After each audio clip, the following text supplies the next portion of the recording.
The first thing I saw was my cedar bench sitting on the wrong side of a brand new chain-link fence. Two men in orange vests were unrolling green turf across the strip of land behind my house, and a bright sign already leaned against a post, "Timber Creek Dog Park, coming soon." I stood there with my coffee cooling in my hand, staring at the place where my wife, Elaine, used to sit every evening and listen to the crickets. Then I noticed something they had not removed. A faded yellow utility marker, half buried beside the fence line. Denise Calloway, our HOA president, smiled like she had done me a favor. "Unused land belongs to the future," she said. "Before I explain what happened next, tell me where you're watching from and what time it is there, because where I live, the future stopped moving the moment the utility company opened an old file. My name is Harold Mercer, and at 71 years old, I had learned not to hurry unless something was smoking, sparking, or flooding. That morning, nothing was doing any of those things. Not yet. I lived at the back edge of Timber Creek Estates, outside Knoxville, Tennessee, where the subdivision thinned out into old hardwoods, utility cuts, and the kind of quiet land nobody noticed unless they had a reason to take it. My house sat on 4.5 acres my wife, Elaine, and I bought before the first decorative stone sign went up at the entrance. Back then, it was just pasture, clay, scrub cedar, and one narrow service lane running behind the lots. Elaine used to say the land looked unfinished in the best possible way. We planted the cedar trees ourselves. I dug the holes. She stood beside me with a thermos of sweet tea and told me when each trunk leaned too far left. She had a good eye for crooked things. Better than mine, most days. The bench came later. I built it from cedar boards I milled myself in a neighbor's shed, back when my knees still agreed with my plans. It sat near the rear fence line, facing the trees, with the afternoon sun coming through in thin gold strips.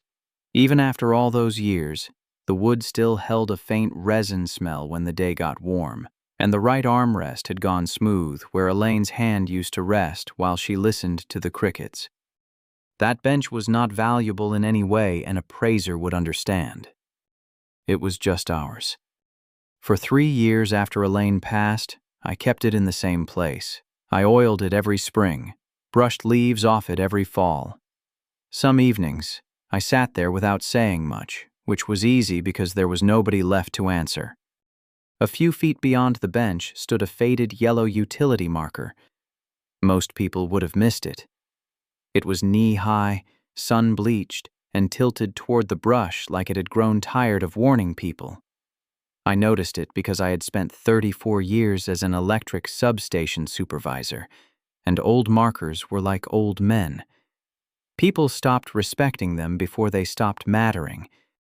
That marker had been there longer than the HOA, longer than Denise Calloway's polished newsletters, longer than the dog park she had started calling a community wellness feature. Denise first brought it up at the spring landscaping meeting in the clubhouse. I only went because the notice mentioned rear greenbelt improvements, and any time an HOA used soft words around hard property lines, I liked to listen. She stood at the front in a cream blazer, smiling beside a printed map on foam board. "We're activating unused space," she said. The map showed a bright green rectangle behind my lot. I raised my hand. "Where did you get that boundary?" Denise smiled at me the way people smile when they have already decided patience is a favor. "Harold, that strip has always been treated as common area." "Treatment isn't title," I said. A few people shifted in their folding chairs. Denise looked back at the map. "We're not here to relitigate old assumptions." That was the first time I understood she did not want permission. She wanted momentum. The next morning, 2 survey flags appeared behind my fence.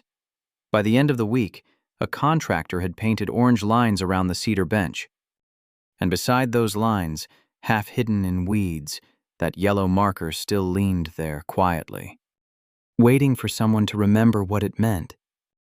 The first letter arrived folded too perfectly. That was my first thought. It sat in my mailbox on HOA letterhead. Cream paper. Blue logo. The kind of envelope people use when they want a small thing to feel official.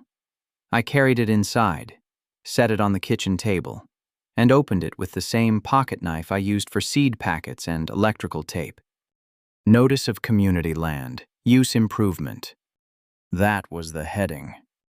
Below it, the board informed me that Timber Creek Estates would be enhancing underutilized rear common area for resident recreation and pet wellness. It said the improvement had been approved by majority vote. It said construction would begin within 10 business days. It said residents were expected to cooperate. It did not say who owned the land. That mattered. I read it twice, then made a copy and put the original in the blue file cabinet Elaine used to call my museum of paperwork. She used to tease me for saving everything: receipts, plats, utility notices, warranty books for appliances we no longer owned. "You keep records like somebody's going to challenge the toaster," she once said. Maybe she was right. Maybe I had been practicing. I wrote Denise Calloway a short email that afternoon. Please provide the recorded document showing the HOA's ownership interest or easement rights over the rear strip behind Lot 42. No anger, no threat, just one sentence.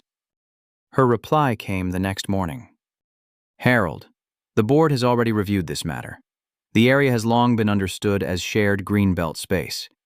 We hope you will support a project that benefits the whole neighborhood. Understood by whom? That was the question I did not type. Instead, I sent another request, this time by certified mail. I asked for the recorded plat, the deed restriction, the board minutes approving the project, and the legal description of the area they called common. 3 days later, Denise knocked on my front door with 2 board members standing behind her. Not beside her. Behind her. That told me more than the letter did. She wore sunglasses even though the porch was shaded. Her smile stayed in place, but her voice had lost some of its newsletter polish. Harold, she said, we don't want this to become unpleasant. It already became inaccurate, I said. One of the board members looked down at his shoes. Denise gave a small laugh, the kind meant for witnesses. You're making this about yourself. This is a community asset. It's my rear boundary. She turned slightly so the others could hear her better. Unused land belongs to the future, not to someone's memories. There it was. Her real sentence. Not a rule, a worldview. I looked past her toward the trees, where orange flags now cut through the brush in a crooked line. Beyond them, a contractor had set wooden stakes almost 10 feet inside my property line. And farther back, near the old service lane, I noticed something new. A glossy development banner tied between 2 posts. Phase 2, homes walking distance to private dog park. That was when the dog park stopped looking like a mistake. It looked like advertising. The next week, Timber Creek Estates stopped pretending this was about grass and dogs. A white pickup from Ridgeway Site Services rolled up behind my property just after 7 on Monday morning. 2 workers climbed out, one carrying a roll of orange safety mesh, the other holding a clipboard. Behind them came a man in a polo shirt with the logo of Calloway Residential Group stitched over the pocket. Calloway. That name did not arrive by accident. I stood on my side of the fence with my phone in my shirt pocket, camera already recording. I had learned a long time ago that when people spoke with confidence near property lines, it was best to let the facts collect themselves. The man in the polo glanced at me, then looked away. You folks have written authorization to work here, I asked. He tapped his clipboard, HOA project. That wasn't my question. He looked toward the clubhouse road, where Denise's silver SUV had just pulled in. She got out wearing work boots that looked recently purchased.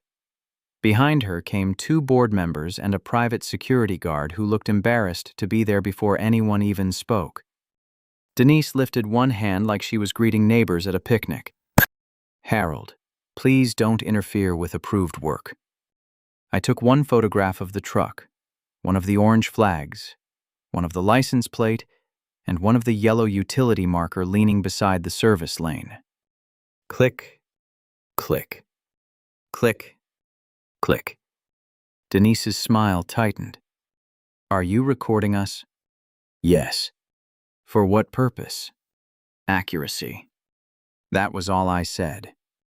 34 years around electrical substations had taught me the value of logs. During winter storms, when transformers failed and roads iced over, nobody wanted speeches. They wanted timestamps, switch numbers, load readings, names of who gave which instruction. Calm records kept men alive when memory got slippery. So I started a notebook. Date, time, weather, names present, work performed, statement made. Denise watched me write as if the pencil itself had insulted her. The security guard stepped closer. "Sir, they're saying this is HOA property. Then they can show the document." Nobody did. Instead, the contractor began stretching orange mesh between stakes. One of the workers set a post directly beside the old service lane. He paused when his shovel hit something hard below the topsoil. Metal. He bent down, scraped dirt away with his glove, and uncovered the corner of a rusted utility access plate. The man from Callaway Residential Group saw it too. For 1 second, his face changed. "Not much, just enough." He said, "Cover that back up." I wrote that down. Denise turned toward him sharply. "What is it?" "Old utility junk," he said. "Nothing active." But he said it too quickly. That afternoon, I mailed my 3rd certified letter. This one included photographs and parcel tax records, and a simple notice no work was authorized on my land. I also requested the permit number for the dog park construction. The reply came from the HOA secretary 2 days later. There was no permit number, only an attachment labeled Preliminary Amenity Map. At the bottom, in small print, I saw a reference I had not seen in years. Utility Easement UE 4178. I sat at my kitchen table for a long moment, the paper flat beneath my hand. Then I opened the blue file cabinet. The blue file cabinet sat in the spare bedroom under a stack of old quilt boxes. Elaine bought it at a church sale for $12 and told me it was the ugliest useful thing I owned. She wasn't wrong. One drawer stuck in the summer. The handle on the second one rattled, but inside it were 30 years of quiet proof. Deeds, tax records, utility notices, plat copies, letters from companies that had merged twice and changed their names 3 times. I pulled the folders out one by one until I found the old gray envelope marked Service Corridor. My handwriting looked younger. That bothered me more than I expected. Inside were photocopied maps from the late 1980s, back when I still wore steel-toed boots every day and carried a radio clipped to my belt. I had reviewed those maps during a substation upgrade east of Timber Creek, before the subdivision even had its first paved cul-de-sac. The rear lane behind my property had not been described as a walking path, greenbelt, or amenity area. It had been marked as a utility access corridor. I did not trust memory alone. Memory is useful, paper is better. The next morning, I drove to the Knox County Records Office and asked for the original filing tied to Utility Easement UE 4178. The clerk at the counter was a woman named Bonnie Ray, with silver hair pinned high and reading glasses on a chain that kept sliding down her sweater. She looked at the reference number and gave a small hum. "Now that's an old one," she said. "Old enough to matter." She glanced over her glasses. "Around here, old is usually why it matters." That was the first thing all week that nearly made me smile. Bonnie pulled microfilm, then a scanned deed book, then a brittle paper index that smelled faintly of dust and machine oil. She moved carefully, not because she was slow, but because she respected the records. I understood that. After 20 minutes, she turned her monitor toward me. There it was. Recorded utility access, easement number UE4178. Filed in 1958. Long before Timber Creek Estates. Long before Denise Calloway. Long before anyone printed a banner promising a private dog park to people who had not yet bought houses. Bonnie read silently for a moment. Then her eyebrows lifted. "Well," she said, "somebody should have checked this before they started digging." I leaned closer. Near the bottom of the second page was the sentence that made the room go still. Permanent unrestricted access for utility maintenance and emergency infrastructure operations shall remain free from private encroachment. I read it once. Then again. No bold type. No dramatic stamp. Just plain words, typed by someone decades ago who probably had no idea they would one day stop a dog park fence. Bonnie printed the full filing and certified it with a raised county seal. When she handed it to me, I felt the paper's edge press into my thumb. "Mr. Mercer," she said, "you may want to call the utility company before the HOA builds anything permanent." I was hoping I wouldn't have to. She gave me a look that was not unkind. People hope that right up until the bulldozer shows up. I carried the certified copy out to my truck and sat there with both hands on the steering wheel. For 34 years, I had watched men ignore warning signs until the lights went out. This time, the marker was still standing, and nobody at the HOA had called the one company with the power to shut the whole thing down. Denise Calloway saw the utility map before she moved the bench. I learned that later from one of the board members, but I can picture it clearly enough. It happened in the clubhouse office, the evening before the contractors came back.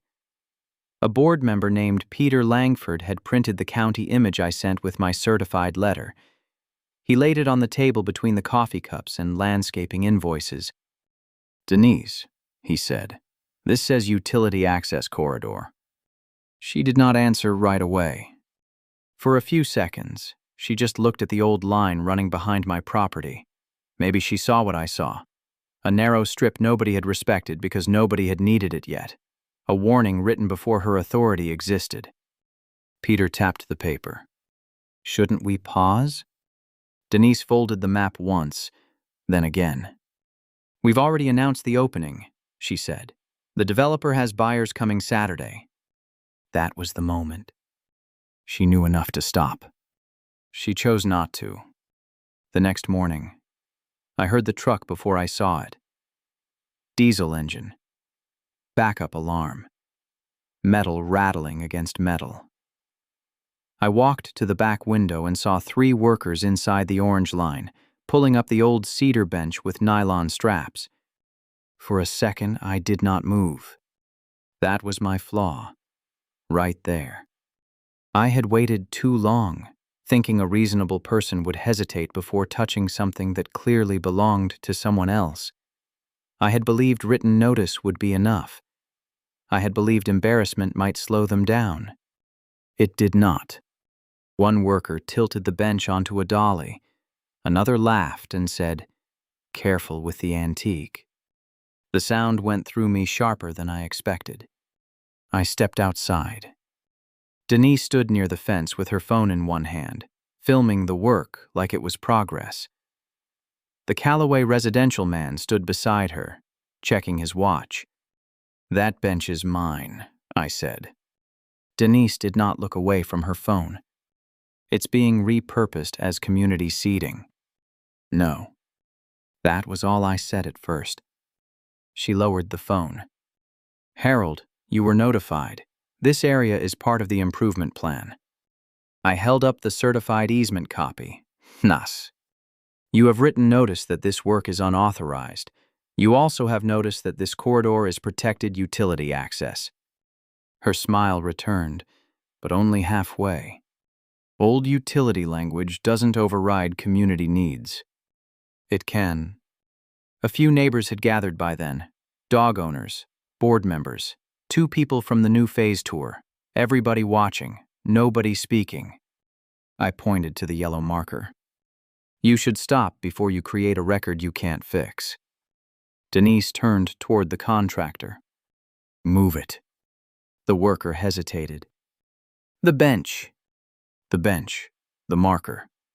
Anything blocking the fence line. He pulled the faded yellow marker loose with both hands. It came out of the ground with a dry crack. I heard someone gasp.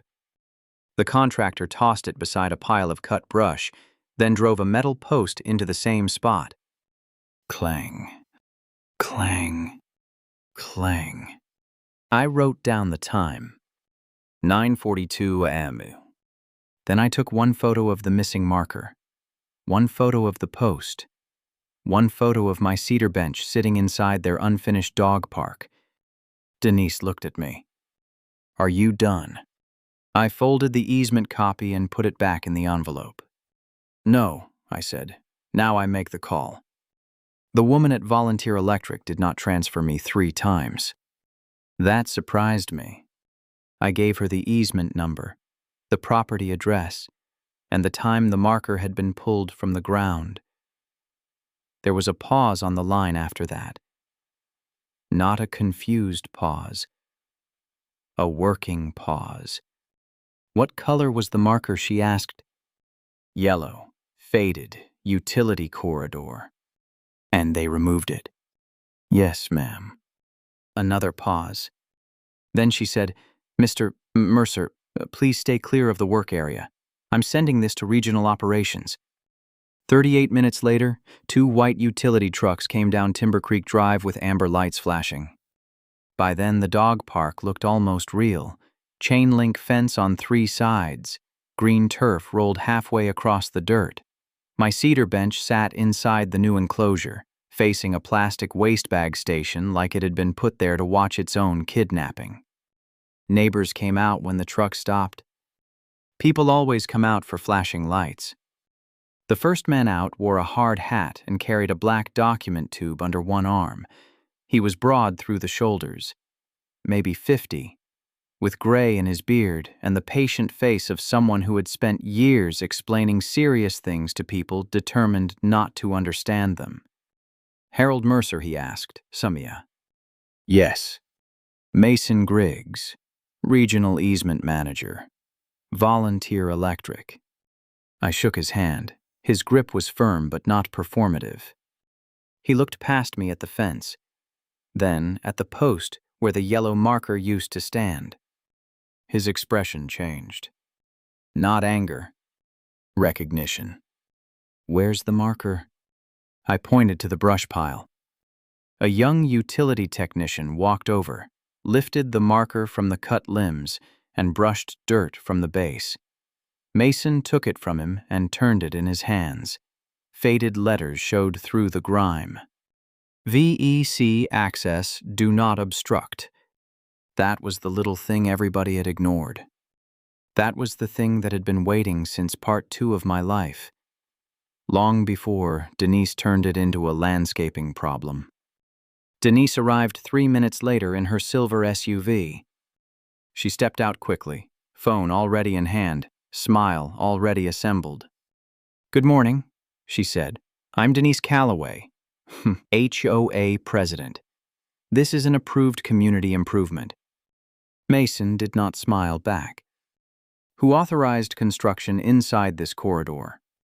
Denise blinked once. This is HOA managed greenbelt space. That wasn't my question. I almost liked him for that. The Calloway residential man moved closer but said nothing.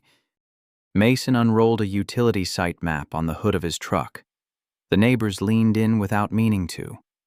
The map showed my rear boundary, the service lane, the old utility corridor, and the exact area now enclosed by Denise's dog park fence. Mason tapped the line with one finger. This is UE 4178. Denise glanced at the map, then at me. We were not informed this was active. Mason looked at the pulled marker in the technician's hand. You removed a utility access marker. A contractor moved outdated material. No, Mason said. That marker was notice. The small crowd went quiet. Mason turned one page in his folder. Can you identify the recorded instrument that authorizes the HOA to build inside utility easement UE 4178? Denise opened her mouth. For the first time since this began, nothing came out. Mason looked toward his technician. Get the master easement file from the truck. And Denise's smile finally failed. The technician brought the master easement file in a hard, black case. That got everyone's attention. People trust paper more when it comes out of something that looks expensive. I had seen that my whole working life. A map folded in a glove box could be ignored. The same map in a company case suddenly became truth with handles. Mason Griggs set the case on the hood of his truck and opened it slowly. Inside were laminated corridor maps, inspection logs, emergency access diagrams, and a certified copy of the same easement Bonnie Ray had printed for me at the county records office. Denise watched him remove the document. Her face still had shape, but not confidence. This project was approved by the board, she said. Mason did not look up. The board does not control this corridor. It's neighborhood land. It is private land subject to a superior utility access easement. The words moved through the little crowd like wind through dry leaves. Private land. Superior easement. Two phrases Denise had spent weeks trying not to say. Mason handed the document to a second utility supervisor and pointed to the bottom of page 2. Read that line. The supervisor cleared his throat. Permanent unrestricted access for utility maintenance and emergency infrastructure operations shall remain free from private encroachment. Nobody spoke. Even the contractor stopped pretending to check his clipboard. Mason looked at the fence, the turf, the post, the waste bag station, and finally my cedar bench sitting inside the enclosure. Chain link fencing is encroachment. Turf installation over access plates is encroachment. Fixed seating inside the corridor is encroachment. Removal of a utility marker is obstruction of notice. Denise's mouth tightened. We had no intention of interfering with operations. Mason looked at her. Intent does not reopen a blocked access corridor during an outage. That line landed harder than anything I could have said. Because he was right. In a storm, minutes matter. Access matters. Gates matter. People who think land is unused usually have not needed it at 2 a.m. with half a county dark. A neighbor named Carl Benson stepped forward. He had lived 2 streets over for 12 years and had never said more than hello to me. Harold, he said quietly, you worked for the electric company, didn't you? Not that one, I said, but close enough to know what a marker means. Carl looked at the yellow post lying in the brush. I should have said something when they pulled it. That was the first crack in the wall of silence. Then another resident asked, why did the HOA tell us this was common area? Someone else said, was this dog park in the Phase 2 sales packet? Denise turned toward them, color rising in her cheeks. This is not the appropriate forum. Mason closed the easement file. It is now. He handed a form to the contractor. Volunteer Electric is issuing an immediate stop work order. No further construction. No additional fencing. No turf anchoring. No concrete. No equipment staging inside UOSH 2A 4178 until this corridor is restored and inspected. The contractor took the paper with both hands. Denise looked at me then. Not angry first. Afraid. For 3 weeks, She had treated my questions like inconvenience. She had assumed my quiet meant weakness. She had mistaken patience for surrender. Mason pointed at the fence. Remove enough of that paneling today to restore emergency access. Then he turned back to Denise. And preserve all project communications. The crowd heard that part. So did I. And for the first time since Elaine passed, I felt something I had not expected. Not victory. Recognition. By noon, the first section of fence was gone. Not all of it, just enough to make the point. 2 utility workers removed the panel closest to the old service lane while the contractor stood with his arms folded, looking like a man calculating how much trouble had just become billable. The green turf stayed half unrolled across the dirt, curling at the edges in the sun. It looked less like a dog park now, more like evidence. Mason Griggs walked the corridor with a tablet, taking photographs of every post hole, every disturbed patch of soil, every place where equipment had crossed the easement. He photographed the access plate the contractor had been told to cover. He photographed the brush pile where the yellow marker had been tossed. Then he photographed my cedar bench. Was that there before? He asked. Yes. Moved without permission? Yes. He typed something into his inspection report. Denise stood near her SUV, making calls that grew shorter each time. The first one sounded official. The second sounded defensive. By the third, she had turned away from the neighbors completely. That was when people started asking questions she could not soften. How much HOA money went into this? Who approved the contractor? Why was Callaway Residential advertising it? Isn't your brother connected to that company? Denise kept saying the same thing. We acted in good faith. But good faith does not usually require moving a widower's bench, pulling a utility marker, and building inside an easement nobody bothered to read. By 5 o'clock, the HOA board sent an emergency email to all residents. Dog park project temporarily suspended.